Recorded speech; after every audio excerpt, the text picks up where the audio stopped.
Fogati wasa. Donc ma bala diri akanga député flaya kuso amena élection mikene fogatu nimisi wasa. Ala ka ko ya yo fa ka kuma ko na parce que ya ala kala ya sura ya timena maka kala na fembe da ma fenti ya babulo. Donc ma anga communauté député ya ala ka amena élection voté mikene dimanche na tala ala kuso fogu nimisi wasa ina fa fa tuga men. Wote beno ko fe nere be ka kuma la sawa ne imam Muhammad bin Usman kontaye kabo la febu. Amina kuma di mami masisa we an karamɔgɔ ananga imamu n'o ye Abdullahi Jati an bɛ dakuruɲɛ damadɔ di ale ma ka jɛ ka hakilitigi k'an ye ka faamuyali di an ma ka ɲɛfɔli kɛ an ye ka foli kɛ an ye ka barika da k'an ye bamanankan don kuma in bɛɛ bɛ fara min kan a k'an fo maa bɛ fo i yɛrɛ i ci la a k'an fo ale ka baara kɔnɔna na mɔgɔ dɔw bɛ ka don yanni ale ka baara daminɛ an alimamu ka sigi bi ka nin kɛ an balimakɛ Musa Mara ye nin t'an siɲɛ fɔlɔ y'a la a ka ka a ye Musa Mara ye min kɛ communication na ni Muhamadu Kɔnta y'o seere alimamu na mais o bɛ yan fana min ye seere y'o la o tuma n'o y'an wele an minɛ an kan ka min kɛ an b'o kɛ an ka Lafiyabugu juma misiriba alimami Ziyɛn nana an ye an yɛrɛ fila ni ɲɔgɔn na n'o ye Mohamed Sangare n'an b'a fɔ a ma ko Mamadu Bari o fana nana ka fara an balakaw ala ka ni sababa bɛ an balaka minnu bɛ na olu ka sigiyɔrɔ fɛ kuma diya ye n'an sigira k'an da i n'a fɔ an da deli kuranɛ kalan cogoya min na n'an sigira ten hali ni miniti fila kɛ kuma na nafa bɛ sɔrɔ a la ala k'a nafa la kuma in min bɛna fɔ ala ka kɛ hɛrɛ y'an bɛɛ biya ma ala ka Musa Mara don ja latigɛ ala ka ka président latigɛ ala ka o kɛ ala yɛrɛ jatigɛ ma kira kan ko fɔ sallallahu alaihi Muhammad imam fariya ta fadda nasu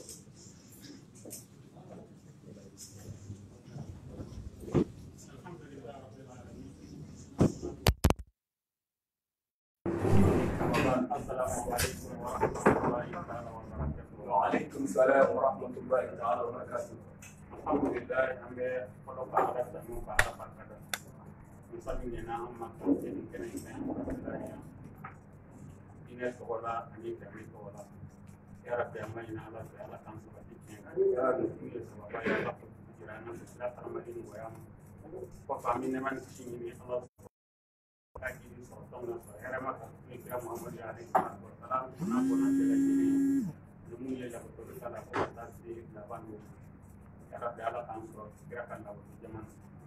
Untuk alhamdulillah kami sedang mungkin yang di sedang politik itu kata mengajar saya seperti itu pak. Untuk nampaknya kilo-kilo ini kena ingkang mereka pusing. Ada macam itu ya barang. Ia barang kita dia kenanya nang itu kan. Barang dan wati na kasi yang Amerika dan kapali dan koro yang beribad. Ambai ini kena isro barang yang kecil malah kan goyang ini. Dan ini mungkin Allah posalat ini. Ini barang mudah kanan negara di mudah barata. Kena irak kemana ke barang seperti ambur. Anak ini mudah ala kena seperti. Ambur segi irak ambai ini yang maina. Angin muka cuma makan sesuatu jauh kam. Kira-kira belum ambil mana komunikasi jeneti dari tokola aslan misam bela jadi tokola mungkin yang kata ini mau kata roh kan mungkin yang nambah doa tekan dari ini dia dari ini mana ina pemungut dan dari ini lu lapar ke tokola jadi songiram pun mungkin yang kanya ampaula anak porola anak tokola kirim be amat bepu abe pasal ini kena ira punya Atakan nadi punya mui, ambil macam kontak atau orang boleh posisa. Ko angkat kapung rola, pun tadi jarak. Nia yang bicara karena segi awalnya. Ambil macam nui marai, ambil turin dah halaya mui. Ambil kerja halaya tuan cowoknya, ina dah ambil ina mau kerja halaya tuan cowoknya. Amma ko jamna la katte hakem ma ambo to ala ko da pale ay ala di tay na anya ni mina la anamba ya de mi ko madu law sumi ba kono fen do da do tanya se ka te ata la ni o te man kelen de meni madu la ka sa ke ku tanu ta mai o di an siya ulai na hakilla am pega na di bai mo di tanambal market de me akal la ni mina be ka nyini anga se ka nyon kuna poni anga se ka tani kelen ni ka de me akse ka baraka ke to la on taw bora ko de ko sa an fɛn o fɛn bɛ kɛnɛ in kan an tɛ dunan ye a ka lahalaya la mɛ a bɛ ko min kɔnɔ sisan anw de bɛ se ka kɛ sababu ye hakilila kelen ani kuntilenna kelen k'ale dɛmɛ a ka baara la ka wasa ka se ka baara in kɛ laɲini min b'a la commune kɔnɔ ani laɲini min b'a la jamana in kɔnɔ ani laɲini min yɛrɛ b'a la adamadenya kɔnɔ ala ka se k'o sabati a bolo ɲɛmɔgɔw ka kuma kɔnɔna na an bɛ min fɔ kosɛbɛ o de nin ye silamɛ tɔn fɛn o fɛn bɛ yen an bɛɛ ye silamɛw ye ani ladala mɔgɔ minnu bɛ yan commune kɔnɔ hali minnu to o kuluw la ani mɔgɔ min yɛrɛ nana i yɛrɛ kelen ka fɛngɛ la bɛɛ ka laɲini nin ko kelen in de n'an nana o laɲini kelen na wajibi don an ka silamɛw fo o nali la o la laɲini min banna o ye laɲini kelen ye k'an balimakɛ dɛmɛ n'o ye an balimakɛ Musa Mara a n'a tagamaɲɔgɔn Alasani Siribe pour que u ka se ka place in sɔrɔ cogo min na an ka ɲɛmɔgɔw ka yamaru kɔnɔna na nin ye o baaraw de ye o la kuma ka surunya ka bɛn a waati ma laɲini kelen min b'a la anw ka nin bɛɛ ka hakilila ye ka a dɛmɛ a ka se ka taa ɲɛfɛ an kana sigi fɛn min b'an fɛ laɲini na an n'a kɛ jɛ ko minɛ ɲɔgɔn bolo baara bɛ taa kuntilenna min na hakilila minnu bɛ anw na a ka se ka baara kɛ o kɔnɔ a ka cɛsiri kɔrɔlenw kan laɲini o de dɔrɔn ye ka na an bɛɛ bɔ kun fɔ a la kuma sababa ye nin de ye yarabi an b'a ɲini ala fɛ a bɛ ka pilasi min ɲini a bɛ ala de bolo k'a di a ka jɔnw ma d'a ma baara kɛcogo ɲuman ala k'o nɔgɔya ma baara nɔgɔyalen kɔfɛ si janni kɛnɛya ala k'o di an ma ala k'an n'a yɛrɛ hinɛ don ɲɔgɔn na ala k'an n'a kisi mana an b'a ɲini ala fɛ bido in bonya n'a barika kama ala k'o k'an n'a ye wasalamu aleykum wa rahmatulahi taala wa barakatuh. Wa aleykum salaam wa rahmatulahi taala wa barakatuh. Alhamdulillah an bɛ an kɔrɔkɛ a n'a karamɔgɔ a n'an ka imam Abudulayi Jabate an b'a fɔ ka barika a ye an ka ɲɛmɔgɔ ka kuma de fɔ nin ye n'o ye communicateur ninnu ɲɛmɔgɔ ye olu ka ci bɛ de fila ale ta kan communicateur quartier bɛɛ a nami dɔ bɛ yan ni min tɛ yan o ka ci de bɛ yan nɔ ka fara tɔn min bɛ yen n'a bɛ fɔ o ma ko sabati tɛ ne ko mɔgɔ fana caman na ka fara jeunesse imama kan ne yɛrɛ b'o la caman bɛ kɛnɛ kan yan anw bɛ alimamu fɛ an bɛ jeunesse imama fɛ an bɛ yan ni welekan kelen de an bɛ an yɛrɛ kun ladi ka aw ladi Allahu taala ko kuranɛ kɔnɔ wa atasimu bi hablillahi jami'an wa la tafarraqu k'an ka fara ɲɔgɔn kan an kana fara fara silamɛw alimami minnu bɛ yan ka fara bɛɛ lajɛlen kan an ka ɲɔgɔn minɛ ni mara ka debitiya sɔrɔli Hasani Siri ka debitiya sɔrɔli ala kira y'o fɔ a ka hadisa sanuman na ko al-mu'min lil-mu'min kal-bunyan yashuddu ba'duhu ba'dan mu'minu n'a mu'minu ɲɔgɔn silamɛ n'a silamɛ ɲɔgɔn bamanankan na balima n'a balima ɲɔgɔn teri n'a teri sigiɲɔgɔn ni sigiɲɔgɔn n'a ye ɲɔgɔn minɛ k'aw bolo sɔrɔ ɲɔgɔn na a ka ca ala fɛ aw tɛ se ka yugu ɲɔgɔn kuma de ko ka bi o tuma an ka ɲɔgɔn minɛ n'o ye an ɲɛmɔgɔw ye ladilikan min di ka fara Abudulayi Jabate ka kumakan kan fɛn fɔlɔ jumɛn b'a to an ka laɲini bɛ sabati Musa Mara n'a dɔgɔkɛ n'a balimakɛ ye an k'an ka kati ɲini an ka tila ka bɔ tuguni ka taa an bolo da papiye la o de ye baara ye an bɛ ala deli ala kana kɛ diɲɛma dɔ ye parce que bi n delila ka kuma fɔ wajuli yɔrɔ dɔ la bakɔrɔ sɔngɔ ka ca Mali ye an kana sɔn ma hali alimamu ye an ka mɔgɔw waati bi bakɔrɔ sɔngɔ ka ca Mali ye élection dɔw la i b'a ye 1,000 bɛ di dɔ ma ka sɔrɔ bakɔrɔnin ye 5,000 ye bi o y'a nɔgɔma ye ala ka ni sababa bɛ an bɛ kuma sɛbɛ Abubakar Jalo la miniti 5 a ka dakuruya damadɔ b'a sa ko lasa an ma inshallah ale bɛ se ka taa fɔ ɲɔgɔn kan o ka nɔgɔ ale fana ma wala n'a y'a diya a b'a fɔ 2 kan wala bamanankan ni ne bɛ a b'a bolo la mɛ sisan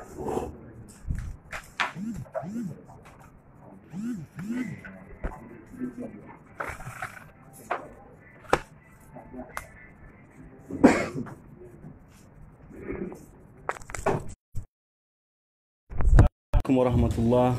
wabarakatuh. Bismillahirrahmanirrahim. Wassalatu wassalamu ala rasulillah.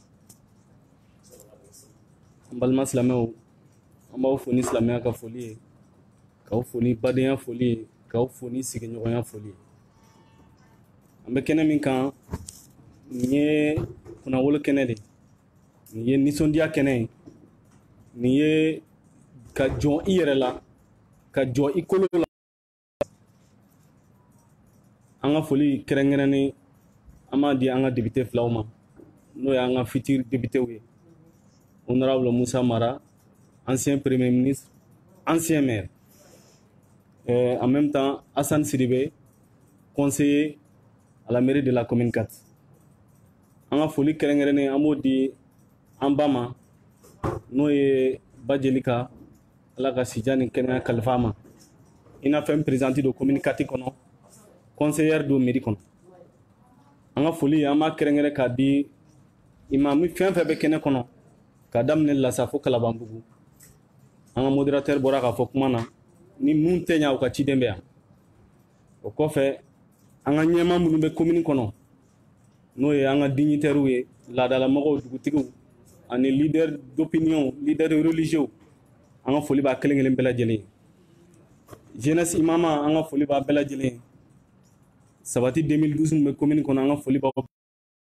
silamɛtɔn fɛn fɛn bɛ commune kɔnɔ an ka foli b'a kelen kelen bɛɛ lajɛlen ye an ye nin kɛnɛ in sigi ka da mun kan an ka vice président bɔra ka kuma fɔ n'o ye Jakite ye waati dɔ sera commune kɔnɔ a ka kan commune denw ka wuli k'u jɔ anw yɛrɛ ye mun ye an k'o fɔ élection premier tour tɛmɛna an ma nin kɛnɛ sigi foyi m'an bali a sigili la ka da kow lahala kan sabu a dɔw la ni tun y'an fɛn fɛn ɲininka nin kɛnɛ in tun tɛ sigi sabu ko in tun bɛ ban depuis siɲɛ fɔlɔ mais ala y'a latigɛ a ka kɛ tan de wa o de ka ɲi maintenant an ɲɛ bɛ fiɲɛ dɔ citɔ la donc an ko an ka bɔ an ka kuma n'an ka commune denw ye commune kuma in bɛ ɲɛsin commune cɛ n'a muso kelen kelen bɛɛ lajɛlen ma denmisɛn ani maakɔrɔba commune kati an sɔrɔla commune in kɔnɔ yan n'ala ma basi kɛ an bɛ fatu commune in kɔnɔ yan an ma san caman balo commune in kɔnɔ fɔlɔ mais an ye fitinin mun ye o bɛ wasaba o b'a to an bɛ se ka dɔɔni fɔ ala ye bonya dɔ kɛ commune kati ye Mali kɔnɔ Bamakɔ kɔnɔ a bonya in ka bon kosɛbɛ i ye koba fɛn fɛn ta commune Bamakɔ a koba fɛn o fɛn a ju bɛ tigɛ commune kati kɔnɔ o ye ala ka bonya de a ma di commune bɛɛ ma n'i ye diinɛ ko fɛn o fɛn ta a diinɛ ko bɛɛ sunsun a bɛ daminɛ yɔrɔ min a daminɛna commune kati kɔnɔ bi pour que k'o sɛmɛntiya jamana ɲɛmaa min b'an kunna o b'an ka commune kɔnɔ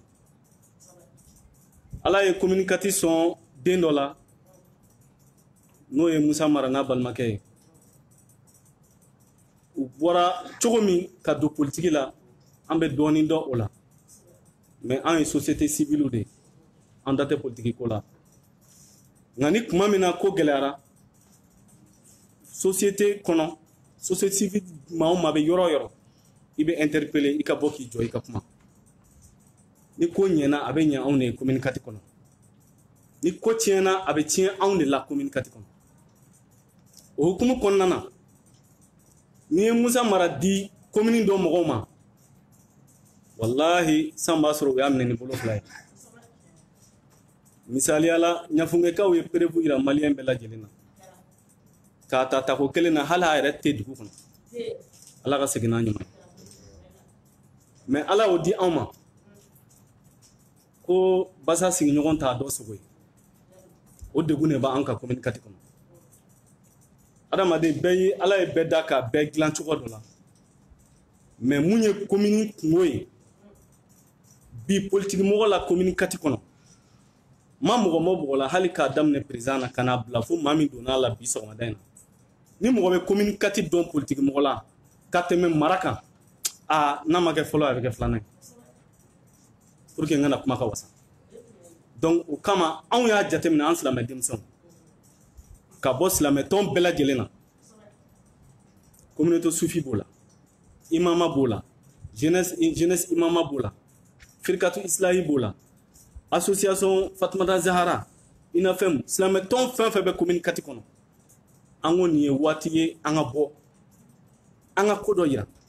ala bɛ bonya dɔ k'i ye n'i m'a minɛ ni bolo fila ye n'a minɛ la wagati min i bɛ nimisa ka to nin si hakɛ la ka kɛ premier ministre Mali kɔnɔ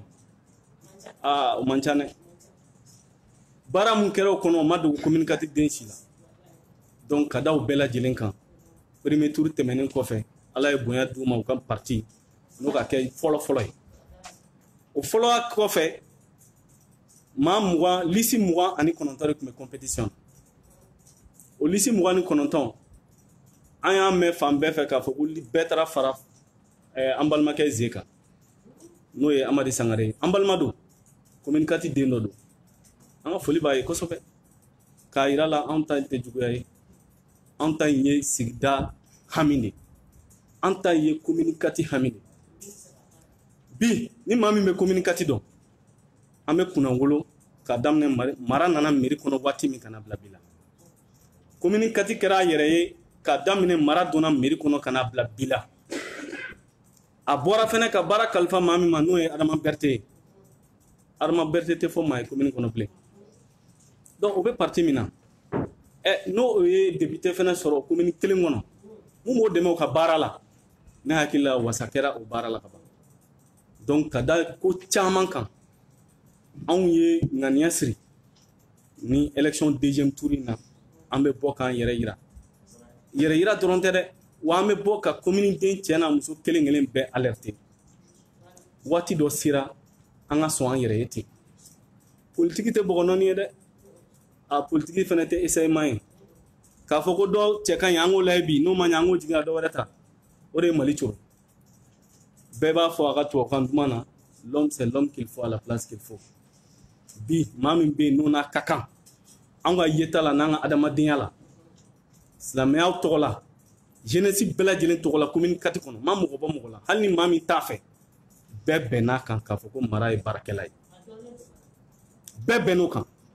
o ye ala ka kɛ ye a n'a ka cɛsiri a yɛrɛ ka adamadenya o b'a ni ala cɛ anw tɛ se ka maa si juger n'i ka limaniya ye mais i ka kɛwale an kɔni ɲɛ b'o la donc ka da o bɛɛ lajɛlen kan anw bɔra bi k'an bɛna yɛlɛma dɛmɛ élection deuxième tour in na le 15 avril le 19 avril prochain an bɛna dɛmɛ ni sira bɛɛ lajɛlen an seko n'an damayira la kuma tɛ k'a daminɛ Lassa fo Sibiribugu fo Kalabanbugu an ka mɔgɔ bɛ yɔrɔ o yɔrɔ misiri fɛn o fɛn bɛ yen an bɛna misiri bɛɛ lajɛlen na mobiliser mun kosɔn mara ka kɛ chance ye an ma a kana kɛ degun ye an ma an kana fɔ don dɔ k'a fɔ ko n'an kun y'a dɔn mɔgɔ caman bɛ bila poste caman na kɔfɛ a bɛ tila k'a fɔ ko n'an kun y'a dɔn dɛ an t'a fɛ o k'an sɔrɔ commune kɔnɔ donc anw yɛrɛ bolo nin ye anw ka responsabilité de wulilen ye nin ye anw kungo de an ka wuli an ka ko dɔ kɛ o ko kɛli ye jumɛn ye k'an balimakɛ fila in dɛmɛ mun kosɔn o bɛ se ka kɛ député cogo min projet ba 5 bɛ yen ani Adama Berete kumana o degun bɛ mairie kan bi u ye kɔrɔn boli ka tilebi boli ka dɛsɛ ɲɛma sɔrɔ a projet ye jumɛn ye ni ŋɔni bɛ commune 4 la o ye projet 5 ye a fɔlɔ n'o ye Lassa sira ka bɔ commune 4 Lassa ye commune 4 quartier dɔ ye mais ni commune 4 maaw b'a fɛ ka taa Lassa mobili la u bɛ taa commune 3 de fɛ donc Lassa sira bɛ yen ka n'a bila Lafiyabugu o hami bɛ mairie la bi kosɛbɛ an b'a fɛ ka mara dɛmɛ a n'a balimakɛ mun kosɔn u ka se k'o ŋɔni bɔ an sen na fɔlɔ a filanan o ye Kalabanbugu sira ye ni ŋɔni b'an sen na commune 4 kɔnɔ o ŋɔni fɛnɛ b'an sen na donc an y'a ɲini Berete fɛ a ka projet in soumet mara n'a ka a balimakɛ la mun kosɔn projet in bɛ se ka financement sɔrɔ o ye Kalabanbugu sira ye a sabanan o ye Talikɔ sira ye commune bɛɛ kɔnɔ goudron bɛ 2 3 few bɛ fan bɛɛ mais commune 4 ala man garijɛgɛ o la kosɛbɛ dɛ ka da mun kan ayiwa o kuma ka ca nka ni an b'a fɛ o ŋɔni ka bɔ an sen na Talikɔ sira kɔfɛ ni maa min bɛ wulafɛla dɔn n'o ye IBK ka rond-point ye n'an b'a fɔ ko Wayankɔ pont ni wula sera tuma dɔ la batigɛ bɛ k'i bolo komi yen pont tigɛli bɛ kɛ komi i bɛna ba tigɛ a ka kɛ k'i b'a fɔ k'i ka heure 1 kɛ sira la Berete y'a yira n na k'a fɔ u ye étude kɛ ka bɔ manège da fɛ ka taa tɛmɛ 7 kɔnɔna fɛ ka taa bɔ fo ni Mohamed 5 ka dɔgɔtɔrɔso la mun kosɔn yɔrɔ in bɛ désengorger dɔɔni ka da o kan an ko Berete an bɛ fara i kan an b'i dɛmɛ ni degun mun b'an kan nin ŋɔni nin pour que yɔrɔ in ka se ka libérer dɔɔni mɔgɔw ka se ka taa ni ka segin kɛ lafiya kɔnɔ o kɔfɛ n'i ye commune 4 yɛrɛ ta k'a lajɛ a kɔrɔnfɛnya sira fɛ centre islamique ye commune 4 dɔ ye centre islamique ɲɛsinnen bɛ kaburu dɔ ma bɛɛ b'a fɔ k'an dala ye kaburu dɔ mais an dala ye kaburu dɔ bɛ commune 3 fɛ ɔ laadala anw ye minnu mɛn commune 4 tun bɛ taa dan fo Jafarana kɔ in de la ni tɛmɛna fɛngɛ na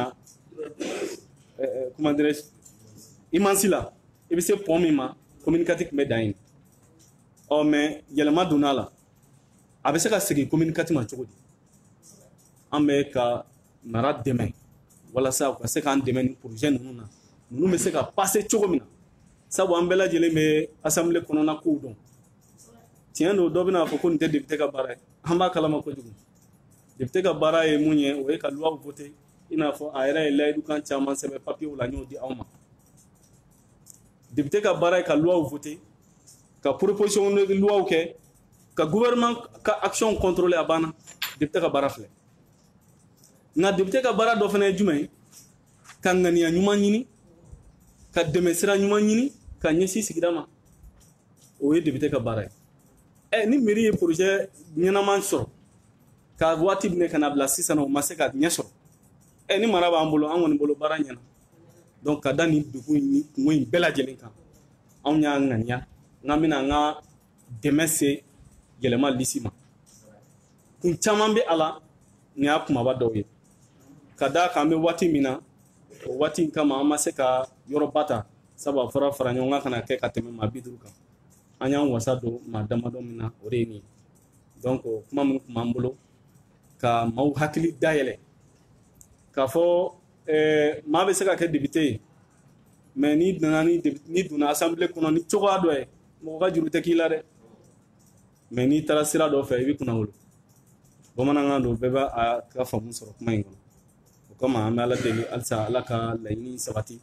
u bɛ mun ɲini ala k'a d'u ma mesdames et messieurs chers journalistes, les associations islamiques de la commune 4, y compris le mouvement Sabati 2012, l'imama, la jeunesse imama, en tant qu'acteur de la société civile et soucieux du développement de la commune 4, du district de Bamako, a décidé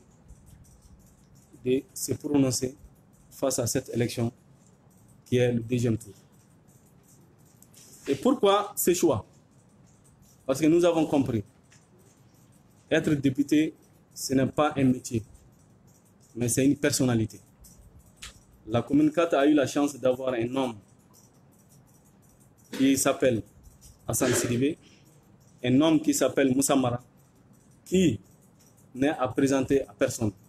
Tout le monde le connaît. Par sa sagesse, par ses capacités, par sa compétence et sa rigueur. On le nomme le bosseur. Et là, on ne baisse pas les yeux pour le dire. Et la commune 4 se dit fière de les avoir à nous aujourd'hui. Face à ces enjeux, nous allons prendre notre responsabilité pour les soutenir et pour les porter haut afin qu'ils puissent accéder à l'Assemblée nationale. Lors du premier tour, certes, ils ont eu le premier rang, c'est-à-dire 29% selon les calculs.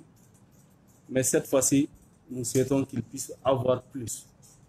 Plus, c'est-à-dire représenter la commune 4 au sein de l'Assemblée nationale. Nous sommes au courant de tout ce qui se passe dans les rues. Nous suivons également les réseaux sociaux. Nous observons les analyses des uns et des autres. Nous n'avons rien derrière cet engagement. Et nous n'avons signé aucun document avec le parti Yelema. Mais c'est juste de prendre notre responsabilité en tant que jeunes, en tant que leader musulman, en tant qu'acteur de la société civile. Il est temps que les gens se réveillent. Il est temps que les gens comprennent que ce n'est pas qui peut être député. Ce n'est pas pour blesser quelqu'un ou même pour minimiser quelqu'un, non. Mais comme on a l'habitude de le dire, c'est l'homme qu'il faut à la place qu'il faut. Et c'est pourquoi toute cette jeunesse-là et l'ensemble des responsables de la commune 4, les imams, les chefs religieux, les leaders d'opinion veulent nous suivre dans cet engagement et veulent porter leur soutien à la liste Yelema pour Moussa Mara et pour Hassan Sidibé. Sur ce, je vous remercie. Wassalamu alaikum wa rahmatullah. Wa alaikum salam wa rahmatullah. On est en train de faire un balmaque Israël Diadou, en Bafoka, Barkada, Natwara, Abokari. Au folie, vous comprenez là. En télévision, sur mon bel agile, pour Mourouka, Anta Jabaranina. On y a Africa Blue Mola, on y a Anwar Mola, on y a Chef Fulala, on Boufoku Barkada. Ma refula beka Anta Moumbabla, YouTube Kala, Kalu Bella Gile, Saranti Molana, Kambo Kanjo, Ambe Karsafe, and vote Karsanti Molano. I will take the guy, waiting in Madi, Abulu Shidoma, Abulu Shama, Nakani, and Balmake Hassan Sidi. I left for the communicative them sending Musa Marabia, Hassan Sidi, near the minute. You know, flat baby, Flankuri Katadi. You say, Doni Hassan Sidi, communicative them sending. A flare on the lay, no, don't have Hassan Sidi joining. A flare on the lay, no matter. Manke communicate ko na ya ina fo mara yare ko tama mun ka katin nunu be joro yira ya ni Muhammad konta yo shiri e bara mun ke communicate ko na ala ka anu sa amin an Allah yin mi ne fana ni yayi ambe si bi ko wele ni tu chien folo surtout mara ni ta chien folo ka bara yo communicate ko na ya kan ko ma shiri ay bara chaman ke mi yare an wasa mi quartier kilo fo no yi siri bu de Kalabanbugu yi an balma ke be anno an sera olu ka yoro la ko contacta ni mara kon ko ni bara bana an ga dugu ko nya amena mara de anyina wala bozo ko yoni ka de diga mina ki ga de diga mina ni ma bo kile ko ka bo standi ko ka da ka so no na ma ke fitu wala ko ni ala ka tiba be kan ga idde me tuba na budo ya yi fanga bati mo ko na idde me ne fanga ke ro bina mu ala ka ni sababa be ni amna wuli chugo na ko go ya ma ko ma abarka on fait bien en ban bangi ba ko Musa Mara fle yoro mena di a faye ni ma mi ke mo ya Abu Barka di a baye hine mi ke yati me do na Abu Barka di Hassan Sidi mo chugo kilen amina kuma la se an balaka ala mi subi ngona man balaka de ka so ko ni en fo muso ga so yoro mba bina se an balaka mama e ba dili ga ngali bia da ko da do mana kafe Abu la se ama akakla ga do ka ani adon de ani so ko ba ka do wuti bo dingeni ko dingeni ni bi disi bu shi yoro ba ko ma mba mana ambe e bulo so ko ba masarma munun be ko lu dama da dikan mun be ko lu dama ikana mali ama ikana saranya mi mane o balaka o yeko ka o la iko fani an ko la me ika bunya ko nala akato ba ka sallallahu alaihi Muhammad ay kuma da ma video ale de ina ta mu da zai ababu asenka do me ko ake ko ser ala yo mo ko wasa bismillah ba de dika mana sako ay kuma da ma fadla ake to ba Auzubillahi minasyaitonir rajim. Bismillahirrahmanirrahim. Allahumma sholli ala Muhammad wa ala ali Muhammad wa sallim. Jama'a assalamu alaikum. Alhamdulillah herala ala kan shi herala. Ni yani ya bi kana ka wele jabi. An wele la ko silamɛw bɛɛ lajɛlen ka ɲɔgɔn sɔrɔ yan. A diyara an ye. An nana wele jaabi. Mais kana jaabi so in kɔnɔ o jaraw ɲɛ n'a bɛɛ ye ka d'a kan n'i ye nin so in jɔlen ye ala n'ale mara sababu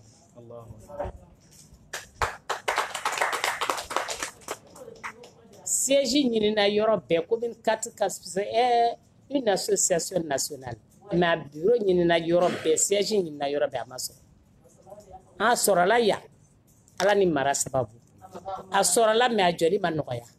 n'an y'a jɔ u b'a kari n'an y'a jɔ u b'a kari ale de y'i cɛsiri ka mɔgɔw sara diɲɛ dogo don u bi siya a b'a wari sara pour que nin so ka kɛ so ye o tuma na an b'o barika da n'aw nana yan aw nana u na yɔrɔ la n'a ko b'a k'a kun kan a ka kan ka kɛ a bɛnnen b'a la parce que a ye jigiya sani bi ka se den min don anw bolo falen b'a la a ma foyi kɛ komini in kɔnɔ yan n'a ma bonya da ɲinafɛn min kan a bɛ n'i kalifa baw la a bɛ na bonya ɲini an fɛ an bɛ dugawu k'a ye anw tɛ politiki kɛ mais masa bɛ dugawu kɛ an bɛ dugawu k'an den ye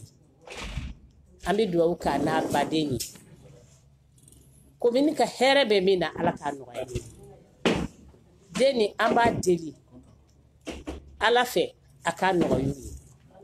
an bɛ min fɔ an ka denmisɛnninw ye mɔgɔ kana tugu nafolo kɔ nafolo tɛ foyi ye an ka compétence lajɛ mɔgɔ min ye dugumakan dɔ k'a sanfɛkan dɔ o bɛ se ka dugu kuma fɔ mɔgɔ nogo ka ɲi i dɔmisi biyɛn na hali bi anw ma fara an talenw na mɔgɔ man ka kale bɔ i ka ba ɲɛ la ka taa da sini ɲɛna kungo kɔnɔ o yɔrɔ kosɔn an bɛ dugawu de kɛ aw ye a bɛ ɲɛ cogo min ala k'a nɔgɔya den ma a bɛ ɲɛ cogo min ala k'a ɲɛ u ma an ka hɛrɛ bɛ min na ala k'o latigɛ ci b'a kanu kosɔn salara su hakɛ to bɛ kuma la alhamdulillah an b'an ba fo k'a barikada ka kuma sɛmɛ na teliya bolo ma a bɛ n'a fɔ ci yɛrɛ bɛ u bolo rendez-vous b'u bolo ka bɛn 17h39 ma o dun sera kaban fana arabu ko to khairul umur awsatuha ko bɛɛ ka ɲi a diya la n'a camancɛ la mana an bɛ kuma bara sɛmɛ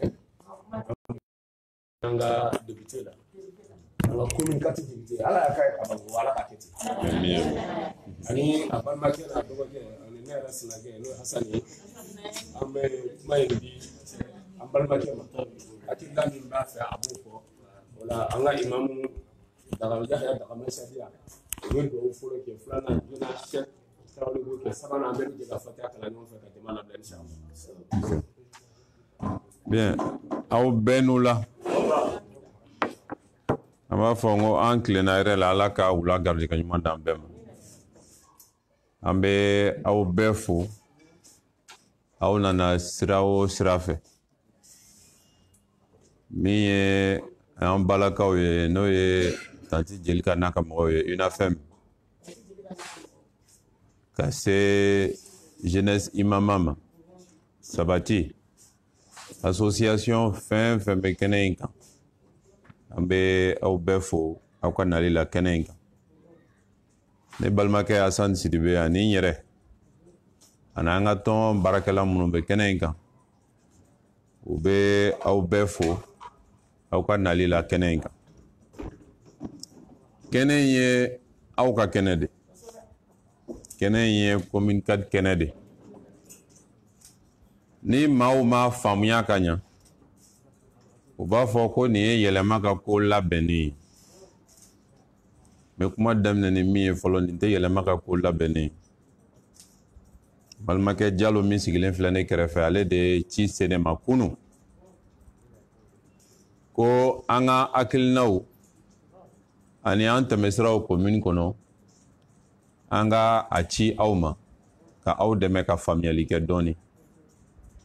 o ga adamadenya kama ani aw ye min ye an na o kama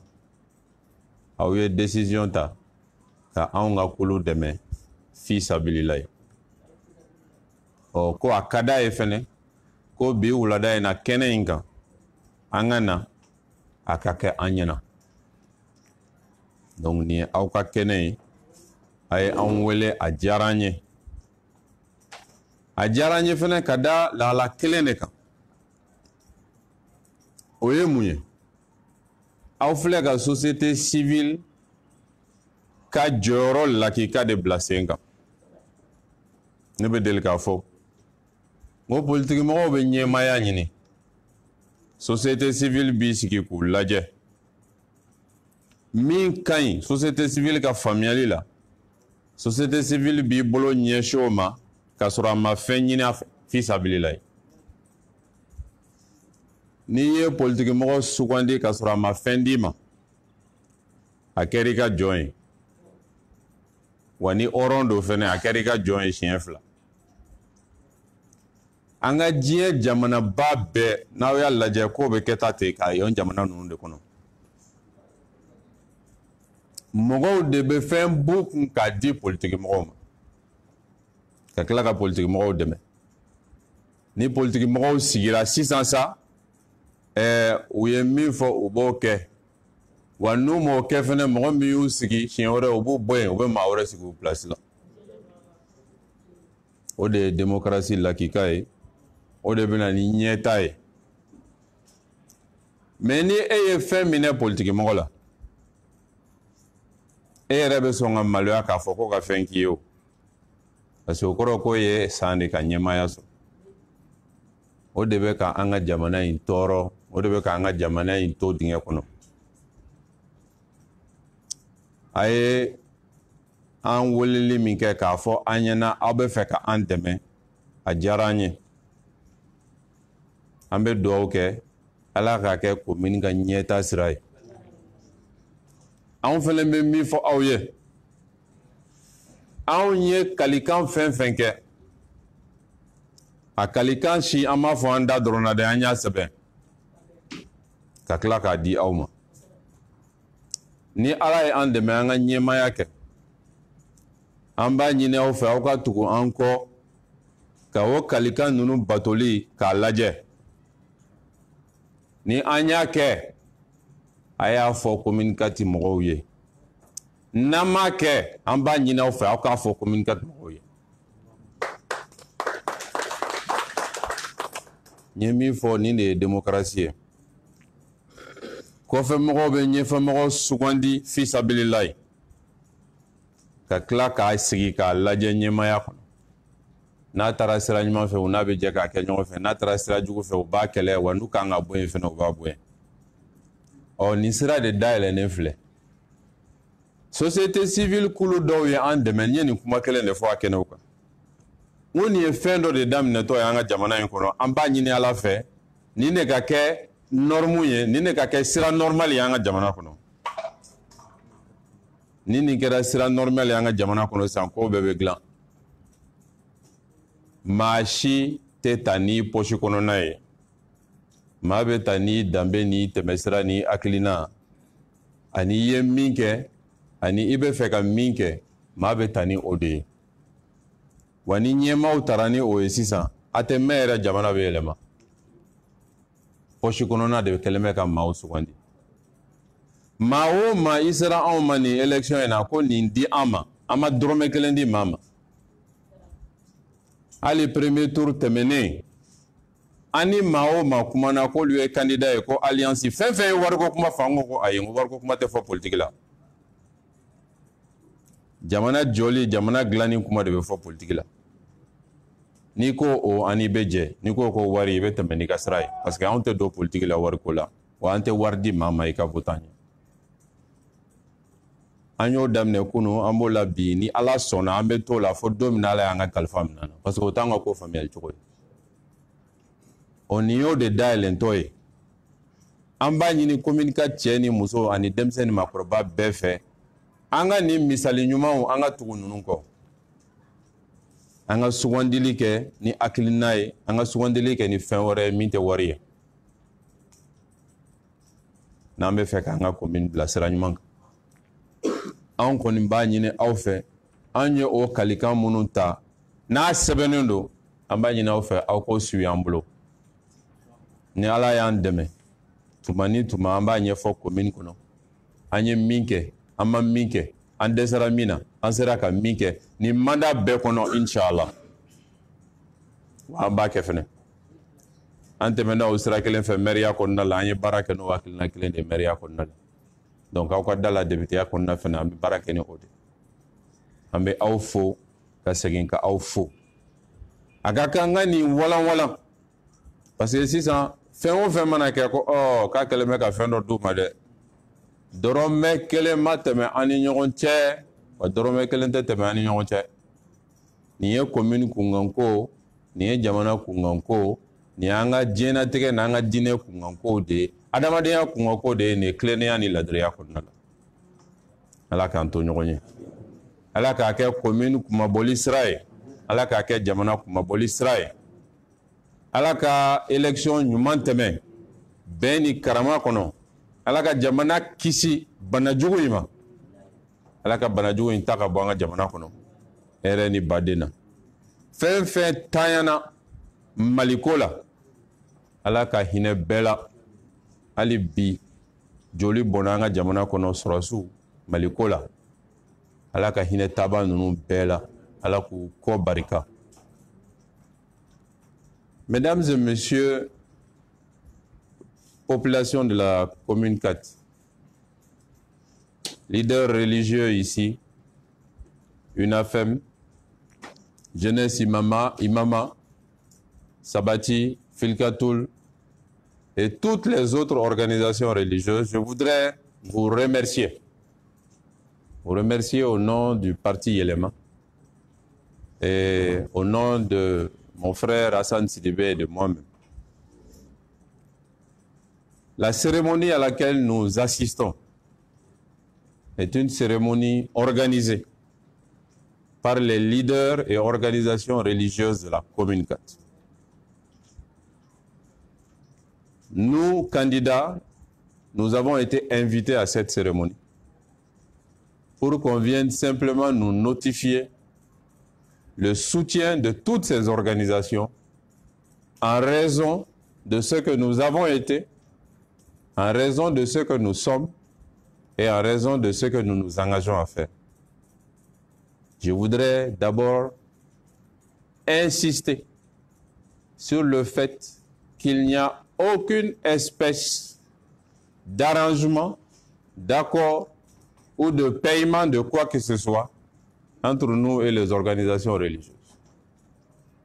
Les organisations nous soutiennent gratuitement